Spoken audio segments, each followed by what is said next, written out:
A few moments later. Kenapa tak pergi gas tu ada bungut? Mana aku nampak? Aku pun tak perasan dalam belakang tadi tenggelam. Tak apalah, esok kita beritahu cikgu suruh buat lampu kecemasan untuk beritahu orang ada bungut gas tu. Okey juga macam tu. Okey. The next day. Semalam kan kita ronda tu kan? Aku cakap kita kata nak beritahu cikgu. Kita beritahu sekarang lah. Kalau nak kita jadi. Okey, jom.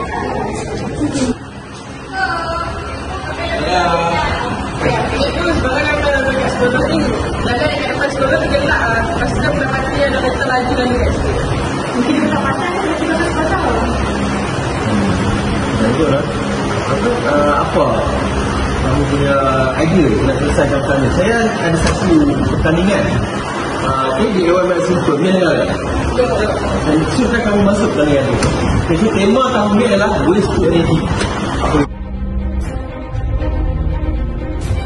Ini contoh laporan kumpulan kami. Ia memerlukan bahan seperti solar box, bearing, bateri, lampu LED dan lain-lain. Kami cipta lampu amaran solar ini dari bahan buangan. Lampu ini berfungsi seperti lampu ambulan. Ia menyala, berputar dan digerakkan sepenuhnya oleh tenaga suria. Kami gunakan panel solar lama untuk tas bateri. Pin sardin dari logam zinc dipotong separuh dan LED dipasang di tengah. Pin ini diletakkan atas bearing motosikal yang sama kepada motor kecil menggunakan getah tayar motor sebagai belting. Bila motor berpusing, tim berpusing, cahaya dari LED akan menghasilkan efek berkedip yang jelas. Dinding lampu pula kami hasilkan dari botol plastik yang digunting halus, dicampur epoksi dan dibentuk semula jadi penutup lampu yang tahan panas, tahan hujan dan terus cahaya. Dengan penghasilan solar warning LED yang mudah ini dapat menarik perhatian pemandu untuk berhati-hati bila melalui tempat awam.